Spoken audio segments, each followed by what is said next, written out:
This is how I wrote a piece in rondo form for piano and winds.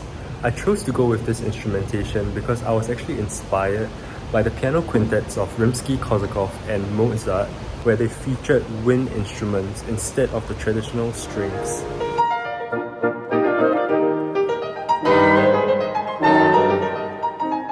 This piece follows the standard structure of ABACA and also features a coda at the end. So when I was conceiving the architecture of this piece, I actually didn't think about the harmony first. Rather, I thought about the character of each section, how I wanted each section to sound. Section A contains the main subject, also known as the refrain, which would be played over and over again throughout the piece. I wanted Section A to have a more powerful and forceful character, so I decided to write more block chords and staccatos to have that percussive feeling. And also I got all the instruments to play in Section A, kind of like the tutti section in an orchestral piece. So Section B, on the other hand, which is the first episode, actually starts in a rather mysterious mood with sparse instrumentation, but slowly transitions into a lively character. So now let's talk about Section C, which is written in pastoral style. It was inspired by a section in this piece called Dances of Galanta, written by a Hungarian composer known as Kodály.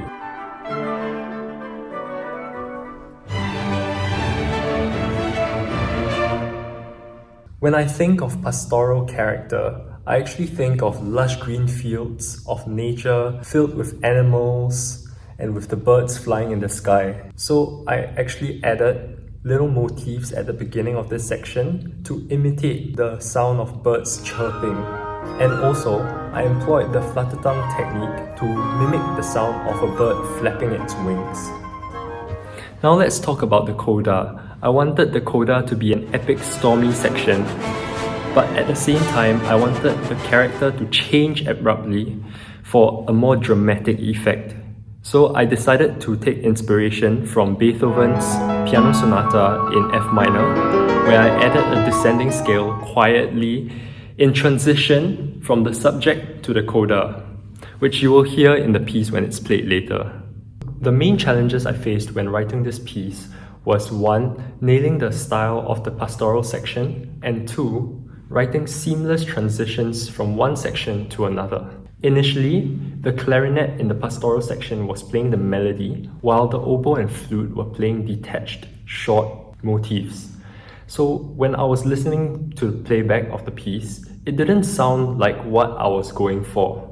So I decided to look back at the pastoral music that I've listened to in the past, and they all were filled with long, sustained notes and legato phrases. When I revisited my piece, I decided to add in more instruments playing at the same time for a richer sound and turn the phrases into longer phrases with more legato. The other issue that I had was transitioning from one section to another because I had to modulate between keys seamlessly. In the interest of time, I'll just give one example of this.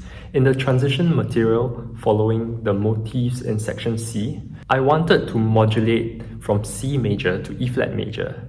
At first, I tried to resolve to E flat major directly from a G7 chord or 5/7 of C major, but it sounded weird. So I decided to take a smoother detour by resolving to the tonic of the parallel minor, which is C minor, and working my way to E flat major via a sequence of motivic fragments and the circle of fifths.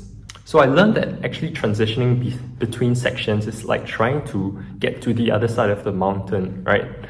Doing it too abruptly is like trying to climb up the mountain and going down to the other side. But that would be rather uncomfortable. Sometimes it would be better to just take a longer detour, and the journey might actually be more interesting.